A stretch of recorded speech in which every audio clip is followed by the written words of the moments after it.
هذا ازديبا كرندي بردوام بت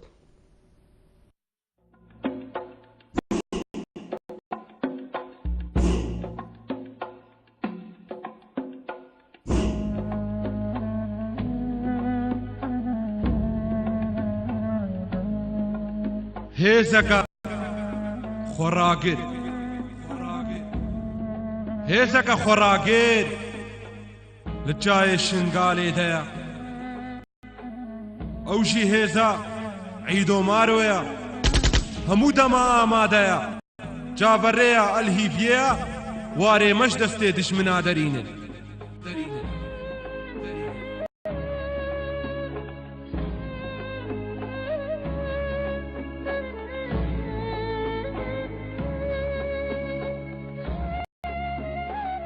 ئەو کوڕێت ڕۆژێنە البەر سینگێ قەرتەل و فیلاینا ئەم قوربانی بێئاخێنە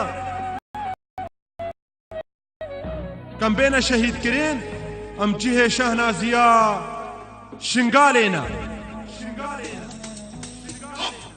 سێ هەشدا بەرخۆدانە خۆرتێت مەکەت نەمەیدانە بلا دژمن بزانە بێ جایمەی بخۆی و خۆدانە جایمەی بخۆی و خۆدانە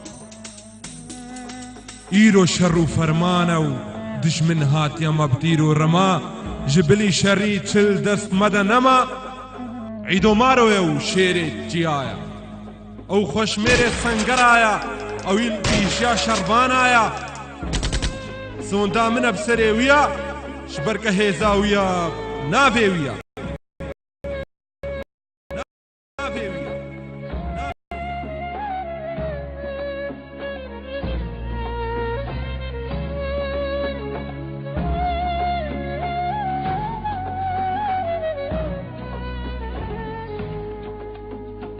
وێ هێزێ گەلە گەلی و بانیێت هەژاندین وێ هێزێ دژمن یەت بەزاندین لە دەمە و هێز کەتە مەیدانێ چەپەر بووینە ئاگێر وێ هێزێ هەمبەری داعشا شەر کرد لە شێرڤە ناچقیەش خشخشۆکێ ئەو هێزێ هەرمینێ هەموو دەمال بەرسینگێ دژمنایە سێ هەشدا بەرخۆدانە خۆرتێت مەکەت نەمەیدانە بلا دژمن بزانە بێ جایمەی بخۆی و خۆدانە جایمەی بخۆی و خۆدانە خۆدانە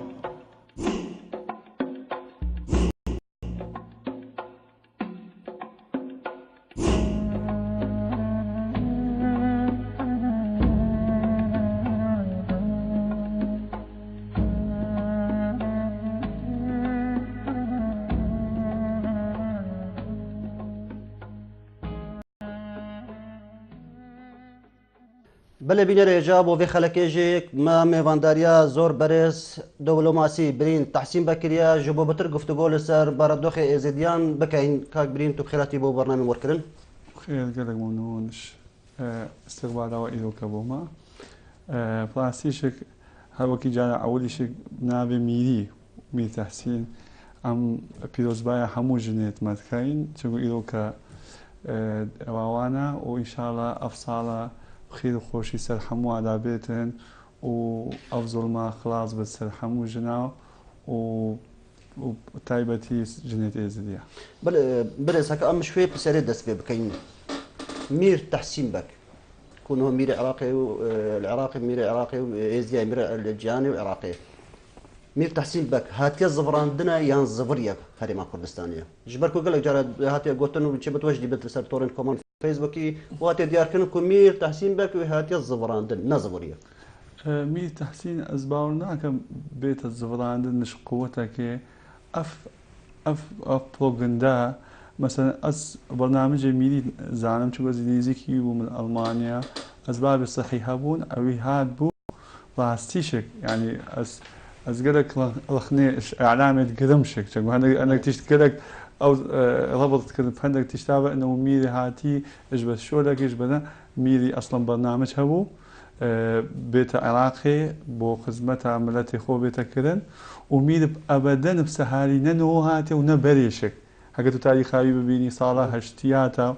وقت صدام حسين وصار النوطات أطاب شرط وشروط وقوة نهاتيا أبيدي نهاتيا دعنان وإن شاء الله أو هات ناوي خير بتن رؤية كوي قالك رؤيتين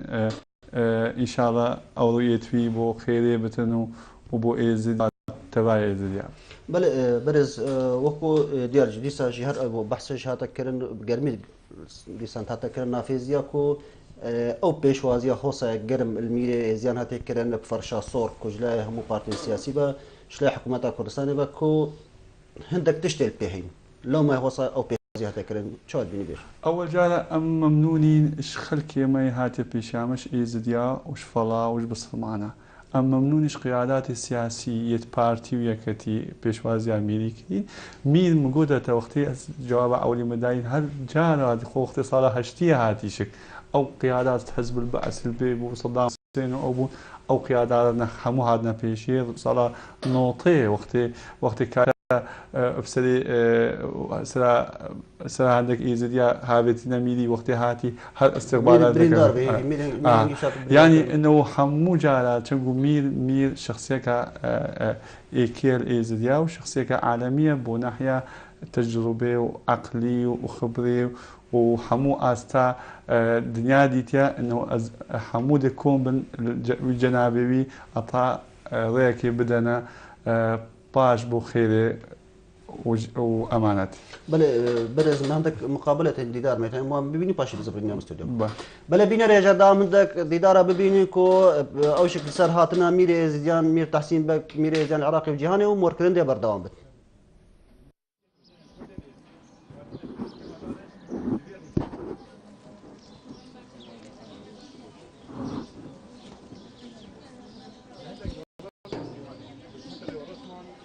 راستی دیویابو بریس میر تحسین بک بری ویگا وی زوریوان خلک خواش برکو خلک کوکا ازیدیا کو شنگال بو کوتنا ازدیا برینها يعني أود نيزك 3 سالا خلق ازدي شنغالي الناف كامبادن ميرن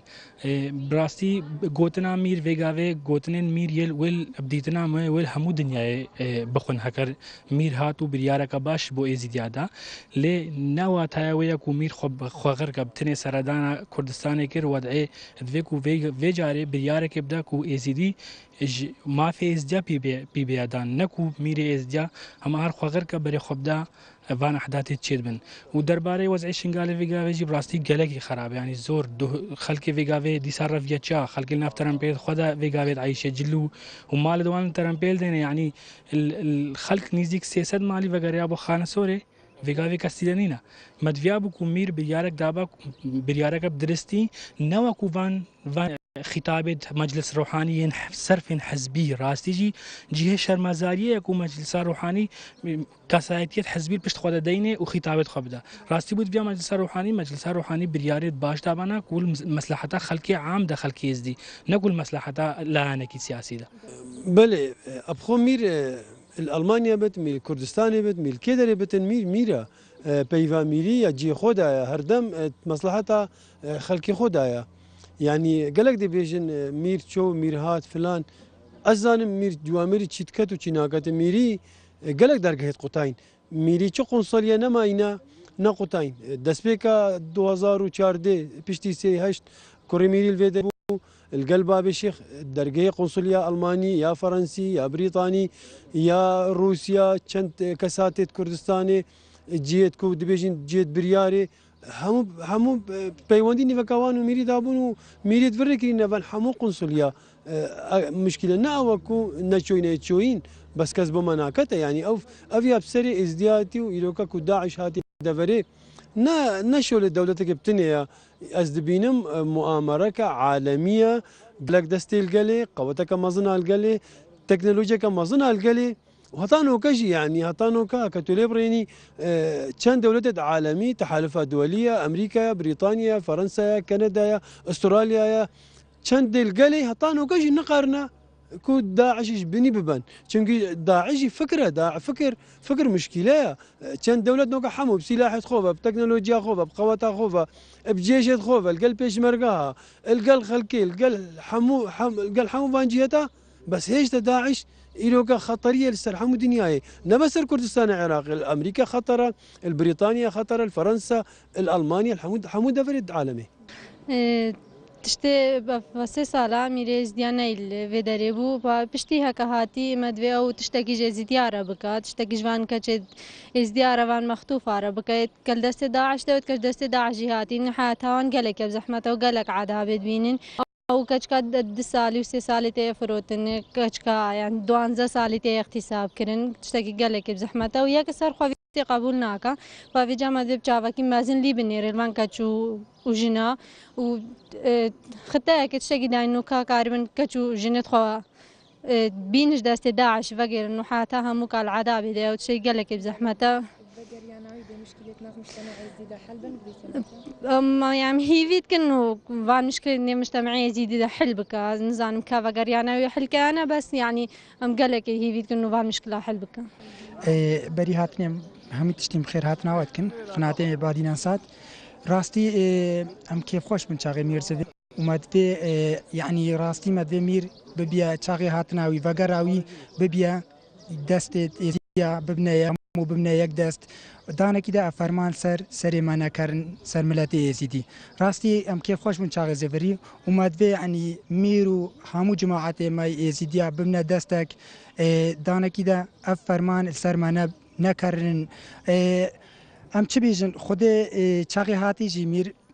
کیفامه هاتی راستی یعنی و انشالله از هیویدار مش خوده چاقی او هاتی و الویدا میدا هاتی بلکی یزیدیات که یک دانه کده ام یزیدی وگرین جی خو جدوان رزگار ببن او ببن و آرامی بعیشن و تجاردی افرمان سروان نکردن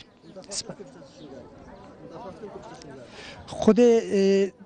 داخوازم های مدویم وگرین نشنگال راستی مدوی بس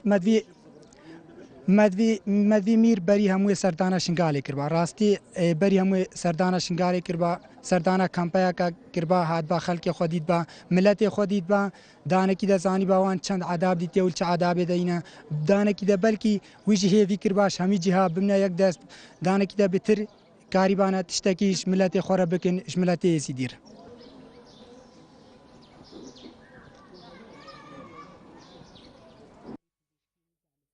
بله سپاس با هفکارم ایوان وان دیدارا بله میرا کام بین آلی دی کو وکو مالا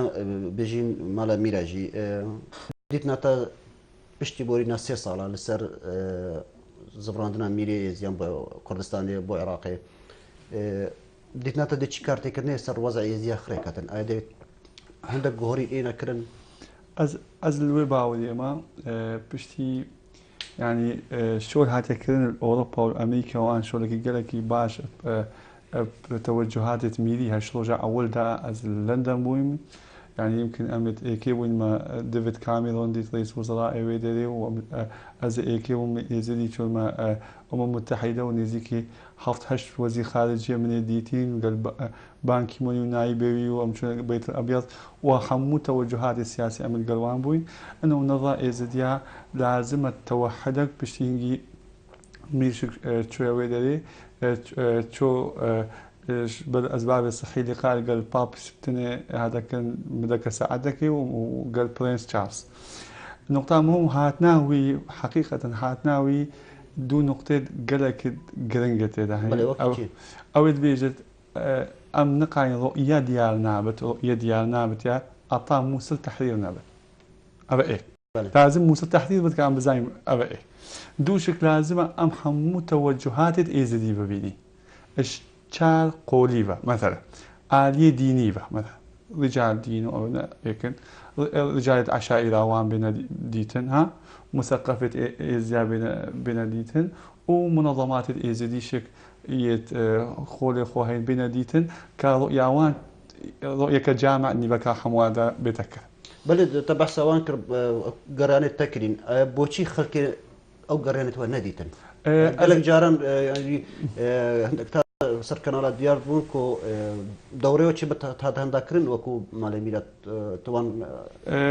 يعني خلكي النكمة مثلا 8 رجعت سي 8 ميلي يمكن أبدو صالة أم دركي نماينا أم نشوي بس أز رخني سدو تشتغل كم أولا إيزدي چی بێژنەمە حەق ینی مەسەرەن حەقێوانە چ گوت مەزنێتوانین ئەوێتوانین بەس ئەم بین ڕخنا ئەعلامی سوجێ ئەعلامە کوردستانی بوو وان هەندێک مەزندکردن یەتوان ببیان مەزندکرد مال ئەم چوینە وانجیا ئەم وانجیا ڕێبوان خۆشکڕ ئەم احترامە هەموو تەوەجوهاتەکەین هەموو تەوەجوهاتە ئەمێ چوین ینی ئەز و خوشکاویان نیویۆرک گەلێک بووین ئەز و ئەمینە واشنگتۆن گەلێک بووین ئەز و نادیا بڕۆکسل گەلێک بووین ئەز و حیدە شەش و بەلجیکە گەلێک بووین وەختی ئەز چوویمە ئیتالیا هەندێکی دیگەمە بوو مەچوو تەوەجه لەسەر ئالێکی تەوەهێمە نەکرد بوو ها زیاتری ئەمگەل هەمووە ئەم چۆین و نەظامە و نەظامیری ئێک نەظە بوو ئێزدیاتی بوو چاوە ئەو ئێزدیاتی بتە ئالیە و بتە دانان عەردی بجا وەختێ مە میرگەشتە وان مەطالیبێت ئێزدیا شوان مەطالیبێت ئێزدیایت هاتنە هەموو ئێزدیا ببێت نە مەطالیبێت میرینە ینی ئەم ڕۆیا ئێزدیا تەحویلی ئەوێ دیتکەین ئەنە لازمە دوو ئیدارات بێنەکرن لازمە شنگارێ بتە ئیدارەك ئیدارە خەرکی شنگارە ئیدارا خۆ بکەت مستەوای محافەڵەکێ بێت وسهل نەینەواشک بتە ئیدارەك مستەوای محافەڵەکی ئێزدی و فەڵە و شەبەک و برایمێت کاکە هیچ کەس بێ هەندێکی تێدا هەین و ئەس باوەرد کەم شکنەهۆ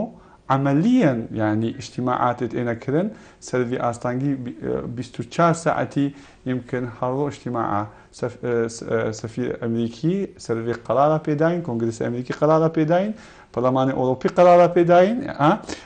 او قرار نفض العراقي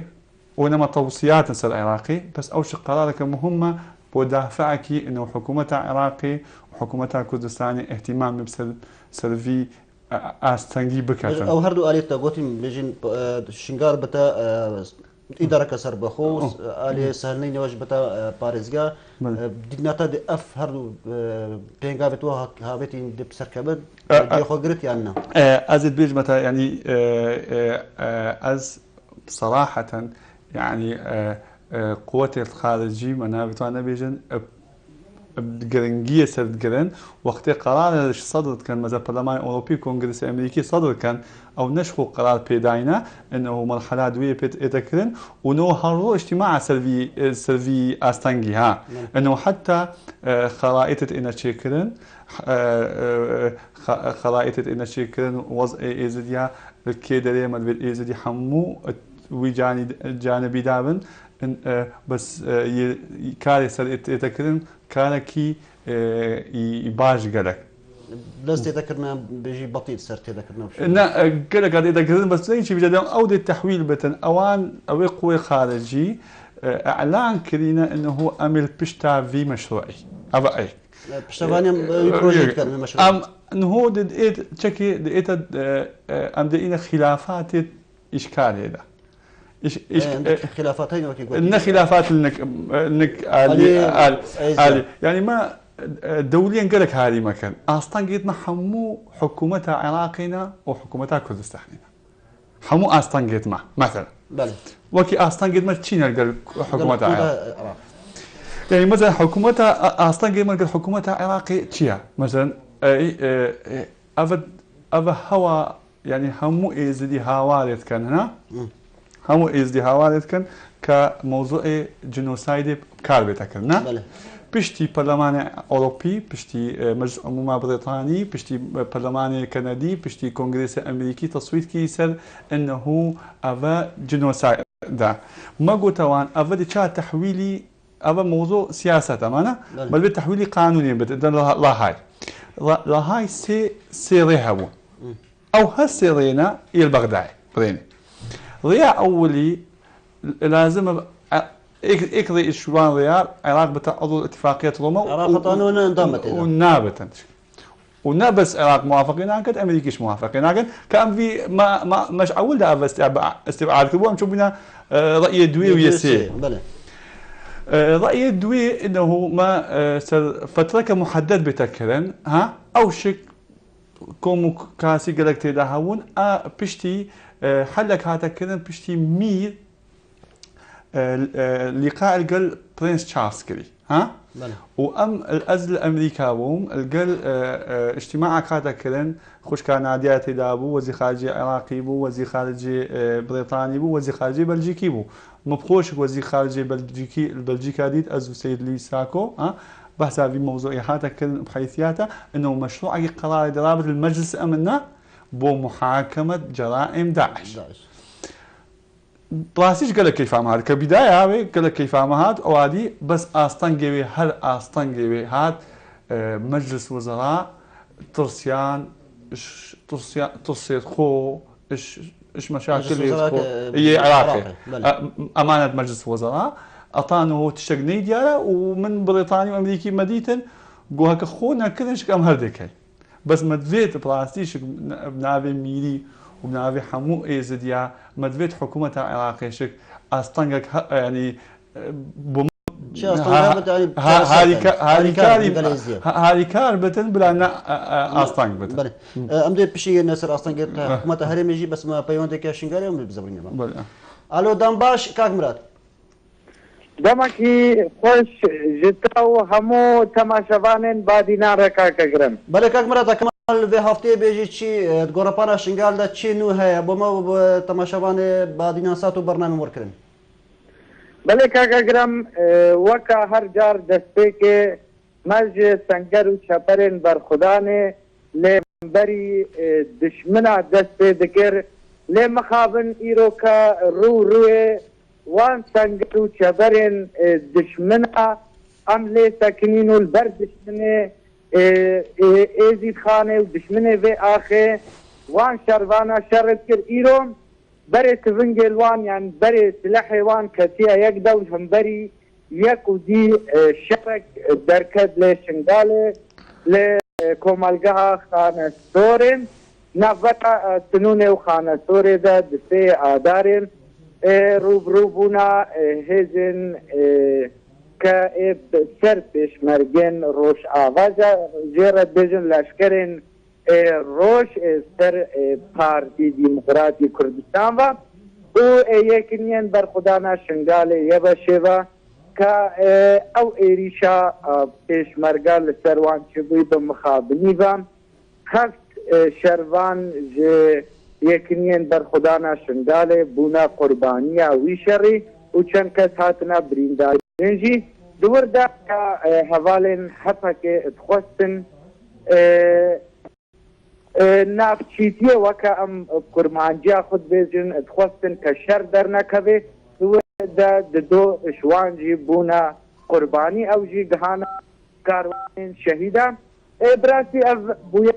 دلگرانیه و نخوشیه النف ملت ازدیده خلق شنگال ده دیتا ناحیه سنونه مهاتا والا کرن ملت ازدی گوه وگر های سر جوار خوش بر مترسیدی سلباوان شبوه که شر براکوژی خوب او ازدی کشتن چه ببه هر وسانه که خانستورزی گلگ ملت جه درکد جبر وی شر چه بوی و وی رودانا الشنگاله چه بوی جعالی دنجی و ملت جه ملکی و همه دلگرانی خو نرازی بونا خو سر وی چنده تین زمان نخوازن که شنگال ببه گورا یان ببه ساحکا ململانه سیاسی دیتا لسر ملتکی هفتی و چار فرمان و بسر دهاتینو او قائش و آزاری وی دسته طبعه در جینوسایده که را درباز بوید یا بجی کاکرم که ام بین سر مشو متین که وقتین سر به چنده را چه بود پشتی و رودانیم یا دو هفته آداره دا به 1000 کس بتر گله می ازدی یه روش آبای کردستانی و خلق روش آبای کردستانی هستن دیسا کچاوانه که روژا 3-8 پشگریا خو ملت ازدی را دانه دیار کرن و اور نفبرا شنگاله و روش آبادا هاتا فکرنو ملت ما اشوه کوم کجی خلاص بون دیسا هاتن پشگریا خو اشبوی ملت ازدی و هست خوی مروفاتی دانه دیار کرن كأبخل شنقالي رنا أملا شنقالي رنا همو إيشو آزار نوارنا إيرو بريخو دانا سردانا مالبات شهيدة إيكا الويب وياري دا قومي سردانا مالبات نوان شهيدا كرنوي ملاتي همشتي بريخو دانا سردانا شهيد لكا شهيد بر خدا وشهيد دلقش جي آلية دنجيفا جارك عدي بريخو دانا خانة سوري ومشك مضاحك الور كيبو السرفي بويري هاتي قوماندن بلا كاك مرات كمان بحث إيرو كيجي إيرو جبردني كاك مرات بحث إيروش كي هشتي آدارك ورجا جنان تيتناسين چی چالا كيلو كي هبن كورتيك بما بيجي جبردمي بلا كاك أكرم الفازم كايرو الشنغالي روجا هشتي آداري لسر شدتا سر جني وروجا جني يا جهاني تشت نهار كرن تنه تشتين هاتينا كرنو مشت هاتينا كرن جبوي في روداني بو افشر چبوي ايرو ملت ازدي جاركا دي بازديات خو بيگو تلايان سياسي تبلي ببن جوان ازدي وملت ازدي وريسي وفقيرين ازدي لساحة عبدول سردشت جيتا داخواس كرن كجينوسايدا ازديا بيتا قبول كرن هزن كردية بو نظامي الشنغالي دا خوجي فاكيشن يعني قالك تشت لدي بويرا هاتي قومان دلاتي ازدي كرن يا دجي كاكا قرم امتخوازن الدماهية دا كا تشتكي افتشتي بويرين قومي مشوارا راجهاندن الباورم قهداري مالهزيات تشتكي خوشنجي ام جوارا بيجن إيرو رغمي بيت الجرانية وبين نخوشية الوان بياري شنغالي قومي وديسا برين شنغالي فابوين وإيش وآزارين وكتيهش ملاتي ماش مالي وان دركتي وكوجبوين لإيرو مزقينيا كاخوش كهيزن سوريا ديمقراطيك ويبهكي لحملة غزبا فراتي دا جرقا كچكا ازدي بدزا روكافا رزگار کربون ایرو جعالیه هزن یبا شیفا یکنی خدانا شنگالی الخانه سوری هاتنا پیشوازی کرن و گهشتنا خدا نیوان تشتکی دلخوشیبو الجمع همسکا چیبو رغمی گو بویر و رودانین هاتینا قوماندن دست خوش گلک سپاس بو هفکاری من مرات خالتی و بان پیزایینا لشنگالی برز برين هكا بين كو تبحث أستنجيت عراقي كركو أستنجيت هرم كردستان يشينت بيش يعني مثلا أستنجيت هرم كردستان وكي أستنجيا يعني كي مثلا أطانه برلماني أو كردستاني تصويت نكدينا إنه يا جنوسايد يعني ما محاولات تميلي شميجة يعني مقوتوا مشكلة يعني نش فراغات يا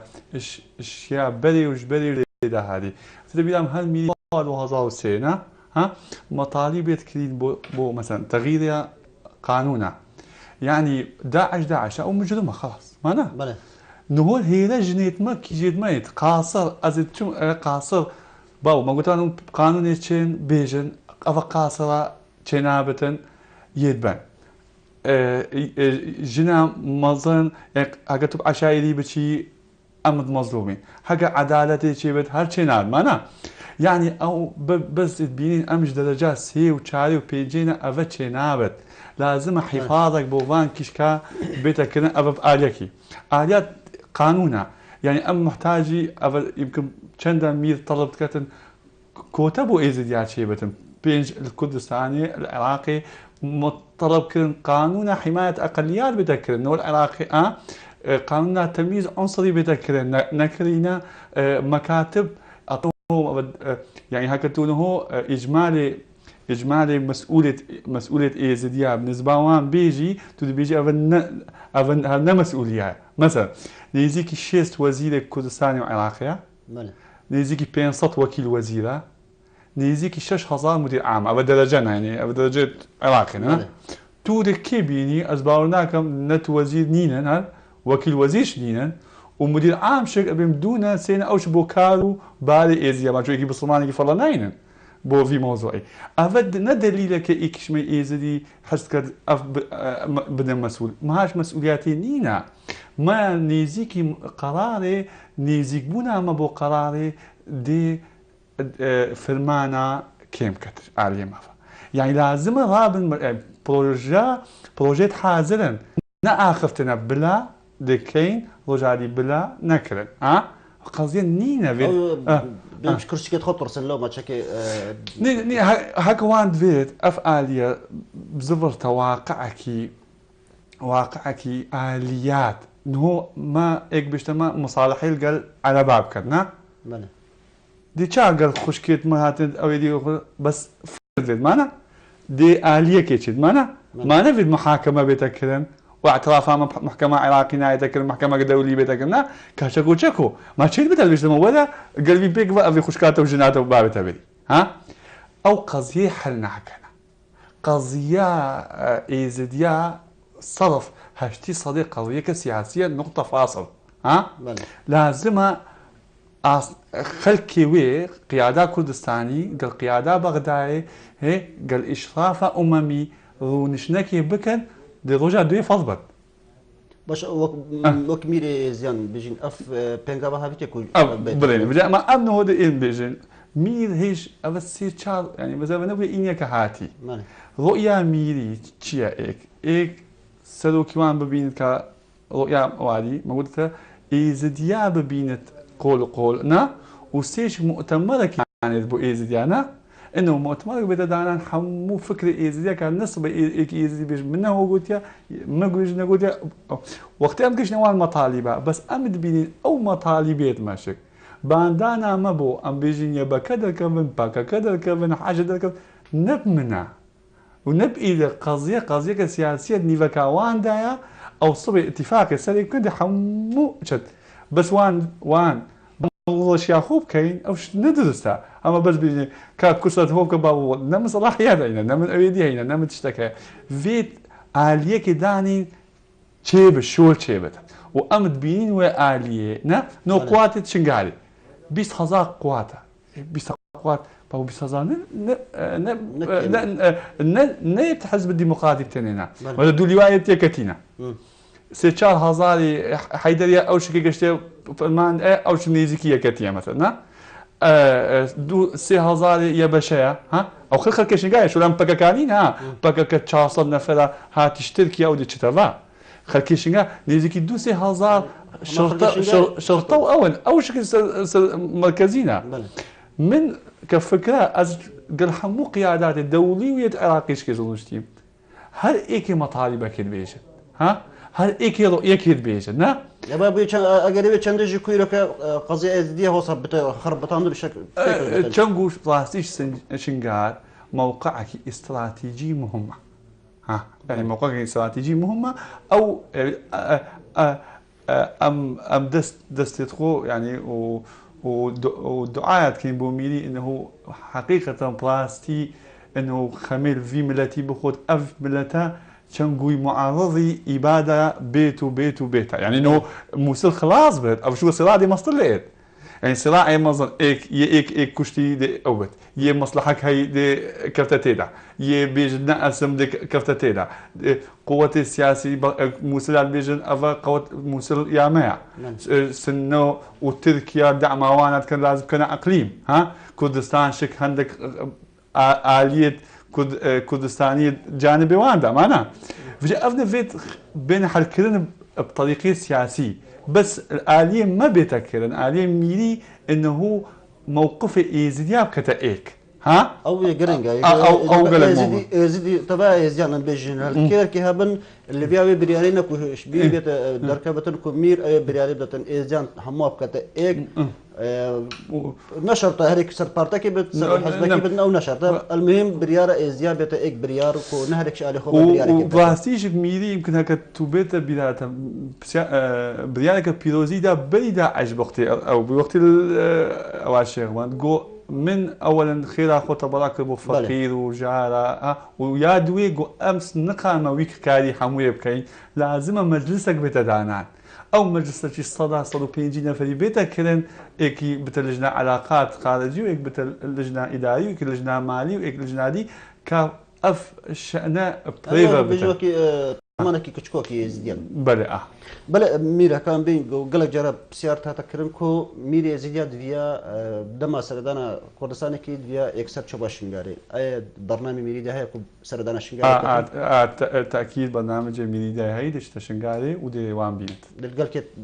بيجين قال همو جهات هذه ظنيتن او جهات خلاف ولا جهات خلاف ما جاي بسيالك اريد كير وقت ازل اوروبا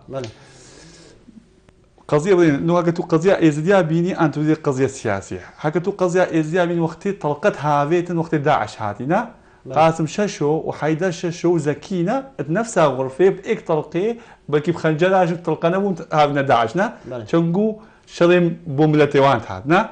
نو هسك قالك ناخم سبب شيا بموضوع سياسته يعني أمن رياض ديني دا ورياض إزدياتي دا محمول قالك بس وقت الرياض سياسي امشي خود هاوينا جواميرة قيادات كردستاني وعراقي وبراسيش سلوك بازاني بيني دي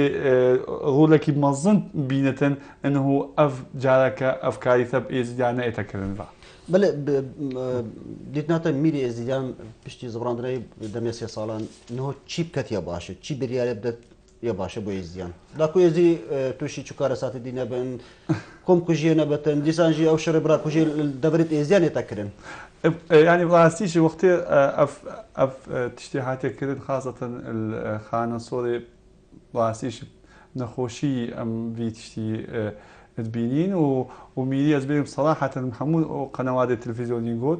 ام خيرت خوازين مدبيت هذا ابن مدبيت جيت خو او كان قضية شوال مسطرة دواء ايكودو كورشت ايدي القضية نيل فيدريا قضية اتفاقيات سياسية قضية مسألة سياسية مظنة مدفت بس خير ميت خوازت بو همو ازديا و ازدي چكي صبري بكيشن وخدي فرج ان شاء الله دينت قالوا بوتشي بيجين او باكاكا وهذا بشمرجين روش ابا دونا بين جدانا بوشي ازدي كرنا او هدف يعني بوشي نابي ازدياد بيشنا يعني هردو جي بجنات عراقينا سراخا كردستان الجين هريكش آلية بهاتي بوشي ازياد بجن ازدي ابا ازدي يعني بوشي دي ازياد ناف بيشو لك بوشي موجود بدا قضيه نا ازدينا قضيه سياسيه فرصه نقطه فاصل يعني قضيه سياسيه او قضيه سياسيه فيت بيت حل كلام هدفنا شيء ازياد نافت كان يعني شي هدف قضيه بخوخر كان يعني اشتبه عليك بخو بيدا كان نعم حمو تشتاق حل نبتنا ها دي اصلا افاديكاتو وانا بس جارة اوليا يمكن بدي استشار هيفكا افتششيبوي بدي بينشش هيفكا افتششيبوي يتشيد بن افتشني ها يعني قوات نيزك اكيد غير نظاميه كدود كوجن ها بس او موضوع سياسي انه شنقال موضوع سياسيه وموضوع مسل موضوع سياسيه بس امت محتاجين ام تشتكي مهم بكين از نبیجم ولا کسرت نیباشه و کسرت نبیجت بری نیباشه و بری نبیج یدی نیباشه اف مثلا تسقيط الناف ايزد يادا يعني ام كأمية يعني من قال خلايا شولكي باسي من قال حمود توجهات هاي شولكي من قال حمو قال مستقلة من شولكي قال بداية خويت يكتي من شولكي قال بداية خويت بارتي من شولكي قال نلايانا قال منظماتها من حالات تسقيطية اسواستيشك نلقلم ك هذا فكرة أولية بدبو توحيده. بله بديت ناتا باش رجع شنغالي إنه كوفاتش بيجين مستقبل شنغالي كوفاتش تدوان ناكوكين سياسي مشاري تتكلم تقدر كده مستقبل شنغالي تشيلي ديتنا. خلي ديتنا ما تزايش مستقبل شنغالي شو قبلين بين متى قوتها أو قوتها شنغالي ده 20,000 هالقوة مرتبطة بآلية كيفا ها؟ أمازون اتفاقيات تنكرن، سيناريوهات تنكرن، عندك سيناريوهات أمريكينا أوروبينا، عندك سيناريو تركينا، ها؟ عندك سيناريو إيرانينا بغدادينا، ها؟ ما مدفيت يعني أم القل وينا يعني مثلا بغداد اتفاقك قال بيشمرقه يوان كر انه بشتي ناولان شي نبت مانا بله اتفاقك دي ازبي ما هذا كل شنقال بنا عندك يعني عندك اتفاقية تاجنا كذا نبدل لي من براستي ها او اتفاقات اللي بقى حزبانا ها او اتفاقك دائميه ان شاء الله او اتفاقها ام ما نبيت ام كابين الساكي سبيكوير كديدا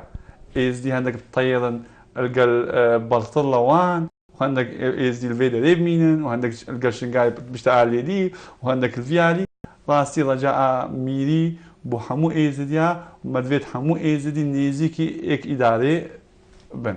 بله السي 2017 بيجين كو شري بشي او شري چي بيدنا برا هزا يا بشي و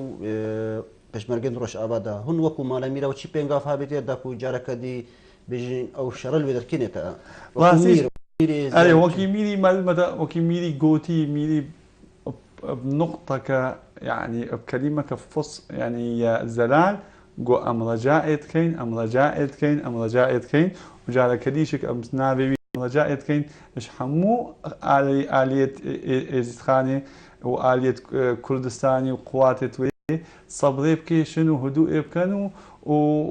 وازباورت كم ان شاء الله حل نيزيك بو حمو توجهاته ام في ولاتي دا بجينفا وكي بري وباش تجبري يعني بديت ناتو تبيجي خدنا كشركه ديوان دركا شبتن باشور جدا مستقبلا ان شاء الله هكا مزوب هيني انه تحركات الميديا اسبوعنا كم افشي بتابع ووادي بس زعما ووقت نينا هكا وقتها بدها عندك بحث عندك شيء دي بكين بلد هكا شيء بيجا ما عندك وقت هي مثلا ما بخشكت ابيت خشكت ابيت مخطوفات ما بسال السروي هين والله باشا كو ما بسال السروي هين بس باشا انه ديتنا ميري سركراسات خري تشاب يعني تشادي كراسات شنغاري افشار شنغاري شي بوشي بريار بيان تشتاك او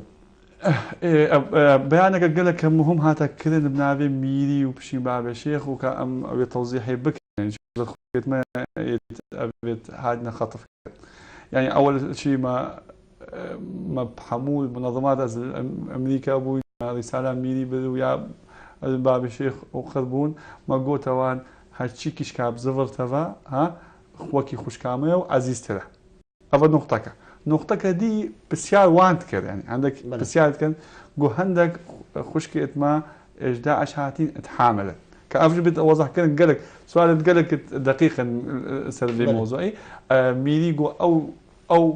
أو جكا أم رازي من بيت الناف ملتهما حمول قال يلقى أم رازينا بس مشكلة كده ليه أفضل نقطة عليها القانون عراقي وكردستاني لا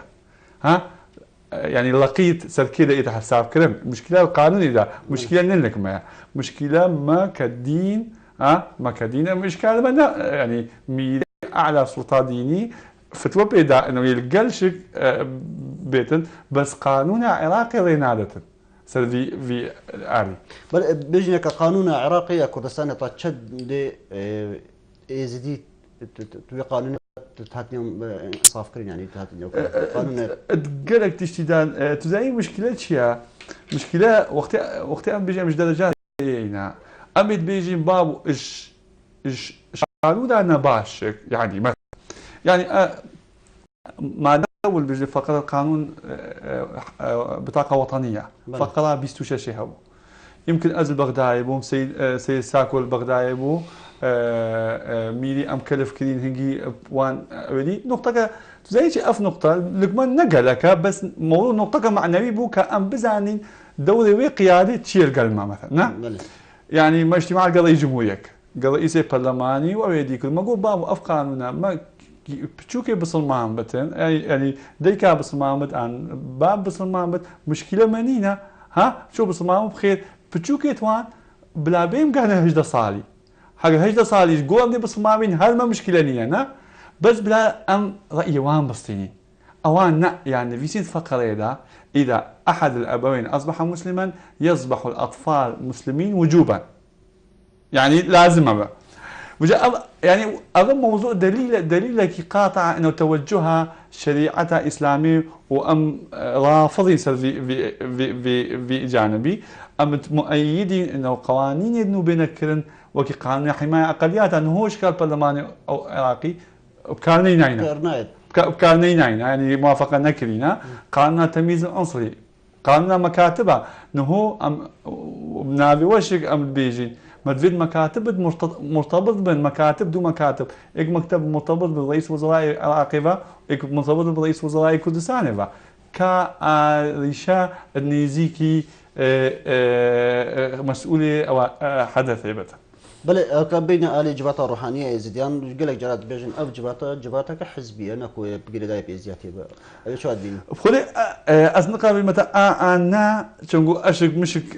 أشك مش رؤية كهيبو مجلس روحاني لراسيشك وميلي بخوشك وقت أمد بيجي لازمة مجلس روحاني مظنة اللي بيت مستشارة في بنا بتر خلكي دي بينتي دا يد مستقل بينتي دا يد افكار توين نير يد منظمات بينتي دا حتى مجلس روحاني بخوشك جدا المستشارات وي محتاجي مع حدا كنا اللي معهد انت تيوسك بيت دانان انه نأفنا يد بين في جيلي شنا بين تويريرا بورن كاب ثقافتك بنولجك تشاوا جامعة لاهوت هي أنكاوا بوفلا لازم مدفيت يتما مستقبلا أدفي غيرها بجن وأم أم هالدعوية كان قيادات الكردستاني ما مجيوريد موقويت ما البلدستي خلكينا كان مدفيت راتبك رسمي بوانا بيتكرن كاجيكي رسمي بيتكرن نبت ململانا حزبياتي حتى بجانب ديني يبي عالي. بلا تبصم بجن مستشار عن شيرتكار الميلي كرن دياركو شيرتكار الميلي جيش على حزبك يبانا قالك جالت تبوتنكو او تشي بريارا بيت دانكو ندل بجن برجون دي حزبي بتن هكات الي بجن برجون دي ازياتي دابت او برياري نادن بالكو الي حزبياتي اخو باش يعني نفي اويش يعني من قالك ديتينا خبرات كانت يعني ام قايم موجوده بدايه وقت سؤال عويل تكريم موجود از القل تغيير ما از القل او ما بس نبوي استنجي يعني هند توجهها انه بيوان نايت شغنا قلنا قال قرارات تاعنا كلن قال لك ماشي وقال لك احزاب تيدا يعني لو مثلا يعني بلي بارتي تيدا مستقليه تيدا شيوعيه تيدا يكتيه تيدا بعثيه تيدا بو بريئه مثلا يعني تقول شافان اخراج جماعه كيسر عليك انه حزبك انا حزبك بس امد بينين بعقليه ميلي في اويدا از باورد كم دفيدا توازني ودفيدا تغييرات على بكاتن بلكم بسيره دمايك كيف كان يجبركم بندمنا ما بوشي هطانها وكو مال اميرا وسردانا كامبانا كده قال لك رحنا الوقت تذكرن كهون سردانا كامبا وانا كده بورينا دو صال نيبا تقريبا كفتي صاله السيده مبخو اس ككوري ميلي نونالي ويبوم اس هل من جابيش وزير خارجية الأوروبا ديتين أزهاتيم هيفا دوازة هيفا سي هيفا يازا أزهاتيم بشي كايسب دو هيفا من شاندك برلمانتاري الأوروبي إينان وأزي شويما كامبا خانكي وشويما كامبا شاريا أو بخو مفضي كنا تشاي شنغاري أو أعضاء البرلمان مفضي كنا تركيا الكامبي أم القلوان بوينا وأشك قالك جارية زي شو المكامبي حتى ما برنامجي تهين بو بتشوكا ونخوشي ودونا أمريكا ملقل تختورا وعملت شينا كامبي وعملت ايه از كشخص از دائما متصل معاه بس وقت نية شو أمندا نل في آلينا بس من في آلي مخطوفات عندك تشتاق از بيجم ها يعني نهوش موافقة كهاتي مجمعة كي سكني بوان بيتك شكرا الدوينة ما أوكر إنه أوان الدركة شكل دور بو ميلي قوتوان دوهيني وان تلفونا كرن مجمع بوسط نفرية بوسط عائلية ما قلت في منطقة نيزيكي إيز ديابة شكرا بس أسبوعتكم آليات تماهين وجين ماين شنقو أوان الدور ذي شكل با ما قوتوان ما حالات النفسية يعني أمل بغداد القلوان بوين براتب وان بين شكرا راتب وان مدفيش كردستانش حالات تواني نفسي نتخوش راستي محتاجي محتاجي قلق تشتانا في آلي بيتك كذا. بله بيبات دمائي چی أخذنا دمائي چی؟ أخذنا من دمائي يعني أخذنا دمائي أولا ممنوني مدفيت اون راستيشك ناحية إعلامي نيزيكي مالامي ليبين أوادي دا أبوي باو يا أمير أبوي عمري خو يعني ما دلك نهيلا يمكن أسيه دولتي شو منك وزير خارجية كنا وزير خارجية بد متحدة وبيت الأبيض وان ما أو آليشت وان بأي حزبياتي بأي لايان ما قهانينا ويجي وإن شاء الله نيزيك أو كيمو كرتيتوان جيبين وقلق ممنون. ماشا قالك سباس بو بيجين دبلوماسي برين تحسين باكو بجدارات برنامج مور كرندا وبان بيزاينيا قالك ممنون بو بجدارياته. بلا بنا رجال ناجماتين دمايا بخلكش برنامج مور كرندا تا چرشنبه كدي باباتك دي بيبانك بنشاف ديرا خد دابن.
لخومان پاراستن.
به برهفبونا حیدر عبادی سرک وزیر عراقی و کسرت رسول علی و دکتر برهم صالح جگیرن سکرتر گشتی هیئت اجتماعی کردستان و قباد طالبانی جگیر سرک حکومت هرم کردستان و پشتیداری سرجبوری سرک جوات نوینرن عراقی و لاهور شیخ جنگی سرک آژانس پاراستنو زانیاری هرم کردستان بنجامین دیدار سلیمانی زانکو امریکی لجر دوریش میخونا پشتی داعش و دو ماه اینانا دردسری شرعی برفچار سریا بردوام کارین خود دست بگیرن.